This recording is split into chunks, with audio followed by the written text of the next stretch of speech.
नमस्कार, आप देख रहे हैं 4 PM और मैं हूं आपके साथ निधि तिवारी। उत्तर प्रदेश की रामपुर लोकसभा सीट पर 23 जून को उपचुनाव होने हैं और सपा ने जो है इस सीट के लिए आसिम रजा को उम्मीदवार के रूप में घोषणा की है। आपको बता दें कि पहले जो है वो आजम खान की पत्नी तंजीम फातिमा को लेकर चर्चाएं थी कि उन्हें कैंडिडेट घोषित किया जा सकता है, लेकिन आजम खान ने खुद अपने समर्थकों के बीच पहुंचकर आसिम रजा के नाम की घोषणा की और कैंडिडेट के नाम की घोषणा के वक्त जो है आजम खान काफ़ी ज़्यादा भावुक नजर आए और इस दौरान उन्होंने अपना दर्द भी बयां किया।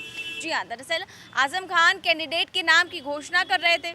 इस दौरान उन्होंने अपना दर्द बयां किया, उनका दर्द छलक उठा और उन्होंने कहा कि मैं कोई भी माफिया नहीं हूँ। उन्होंने साफ तौर पर कहा कि मुझे इस तरह दिखाया गया कि मैं देश का नंबर 1 माफिया हूँ। मैंने न जाने कितनी ज़मीन दौलतें लूटी हैं, लेकिन सच तो ये है कि कुर्सी पर बैठे लोग मेरे वकील को बोलने तक नहीं देते थे और मेरे जो ज़मानत है उसको 5 महीने तक लटकाए रखा गया, मेरी ज़मानत नहीं दी गई। मैं किस तरह जेल में रहा हूँ ये मैं ही जानता हूँ। और साथ ही उन्होंने ये भी कहा कि जब जेल में मुझे जिस तरह से जो भी मुकदमे दर्ज किए गए वो आज़ाद हिंदुस्तान में पहली बार ऐसा हुआ कि इस तरह के मुकदमे किसी नेता पर दर्ज हुए हो। साथ ही उन्होंने ये भी कहा कि जो भी सरकार थी उसने सिर्फ और सिर्फ बदला लेने के लिए मेरे साथ ये सब किया है। आजम खान ने कहा कि जो जेल थी वो उसे जो है सुसाइडल जेल कहा जाता है, वो हिंदुस्तान की सबसे फेमस जेल है और वहाँ पर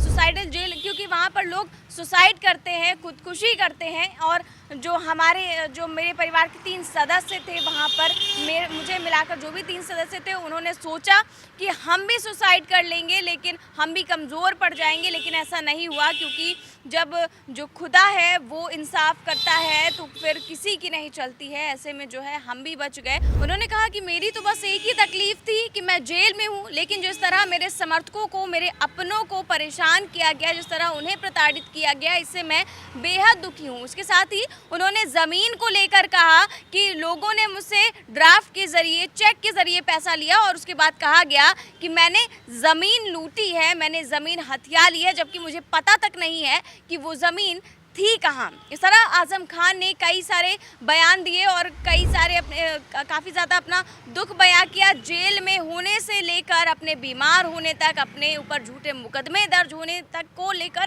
काफ़ी सारे अपने दर्द बयां किए, अपनी प्रताड़ना की कहानी बताई कि किस तरह उन्हें जेल में रखा गया, किस तरह उन पर प्रताड़ना की गई और उनके परिवार वालों से बदला लेने की कोशिश की गई, उनके अपनों से और उनके समर्थकों को किस तरह प्रताड़ित किया गया। ये सब आजम खान ने कहा और क्या कुछ कहा उन्होंने, आइए आपको सुनाते हैं। क्यों नहीं बनी सरकार, ये बड़ी बहस है और उन नेताओं के बीच जिन पर बड़ी जिम्मेदारी थी यकीनन उनसे बात होनी है और जहां जहां कमियां रही हैं उन कमियों पर भी नजर रखनी है। हमारी जेल कैसी थी या कैसी नहीं थी वो अलग बहस है, लेकिन बीमारी से लेकर जेल के निकलने के आखिरी दिन तक कोई कोशिश नहीं रही कि मैं निकल न सकूं। हमारे कत्ल का इल्जाम नहीं लेना चाहते। मार देना कोई बड़ी बात नहीं है, जेलों में लोग मारे जाते हैं और जिस जेल में हमारा पूरा परिवार था वो जेल पूरे हिंदुस्तान की मशहूर जेल है, उसे सुसाइडल जेल कहा जाता है, यानी खुदकुशी की जेल। आए दिन वहां लोग सुसाइड करते हैं, बच भी जाते हैं, मरते भी हैं। सोचा होगा ये 3 लोगों में से कोई एक कमजोर तो पड़ेगा ही, और जब एक अपनी जान देगा तो फिर दूसरा, तीसरा हमेशा के लिए मुखालिफ कहानी पिट जाएगी। लेकिन याद होगा मैंने आपसे बहुत बार कहा है कि जमीन वालों जमीन वालों के साथ इंसाफ करो, और अगर तुम इंसाफ नहीं करोगे तो फिर आसमान वाला इंसाफ करेगा, और जब वो इंसाफ करेगा तो तुम दाद नहीं ला सकते। कितनी जमीनें, कितनी दौलत लूटी है मैंने, कितना बड़ा अपराधी हूं। अगर ये सब कुछ नहीं होता तो शायद जमीन की सबसे बड़ी अदालत, जिसके बाद सिर्फ मरने के बाद ही अदालत लगेगी, वो अदालत ने जो तारीखी फैसले दिए हैं वो रहती दुनिया तक फैसले पढ़े जाएंगे और फैसलों का फैसले जहां कुर्सियों पर बैठे हुए जज साहबान हमारे वकील को बोलने से रोक देते हो, और जिन्हें ये यकीन हो गया हो कि एक बहुत मजलूम शख्स,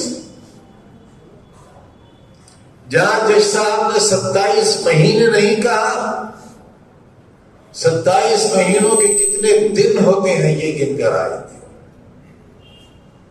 5 महीने जमानत का फैसला रुका रहा, उसे 5 महीने नहीं कहा। 5 महीनों में कितने दिन होते हैं ये कहा, और जो फैसला हुआ संविधान की जिस धारा को हमारे लिए इस्तेमाल किया गया, वो आजाद हिंदुस्तान में पहली बार किसी शख्स ने सुबह होती थी तो सोचते थे रात में रहेगी, और रात आने की सोचेंगे सवेरा होगा, और जब सवेरा होने लगता था तो सोचते थे ये दिन गुजरेगा कैसे। तो आपने सुन ही लिया कि आजम खान किस तरह अपना दर्द बयां कर रहे हैं, किस तरह उनका दर्द छलक उठा, और उन्होंने कहा कि मैं कोई माफिया नहीं हूं, मैं कोई अपराधी नहीं हूं जिस पर इस तरह के इतने ज़्यादा मुकदमे दर्ज किए गए जो अपराध मैंने किए ही नहीं है, जो इन ज़मीनों के नाम मैंने सुने तक नहीं है।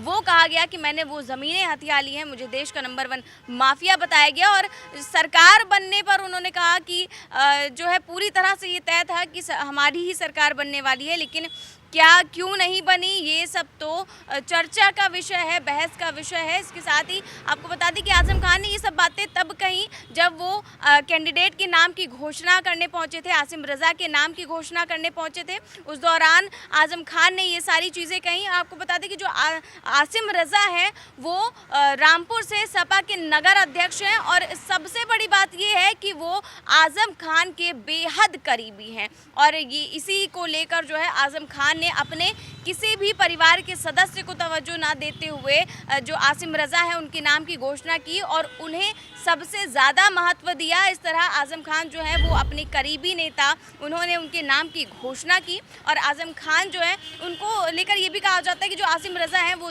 बेहद करीबी हैं आजम खान के, और उनके कारण वो जेल भी जा चुके हैं, जिसके चलते उनको इसी चीज़ का तोहफा मिला। और अब जो है वो रामपुर की लोकसभा सीट पर 23 तारीख को जो भी चुनाव होने वाला है उसमें वो उन्हें उम्मीदवार घोषित किया गया है। फिलहाल इस खबर में बस इतना ही। देश और दुनिया की तमाम बड़ी खबरें जानने के लिए देखते रहिए 4 PM न्यूज़ नेटवर्क। नमस्कार।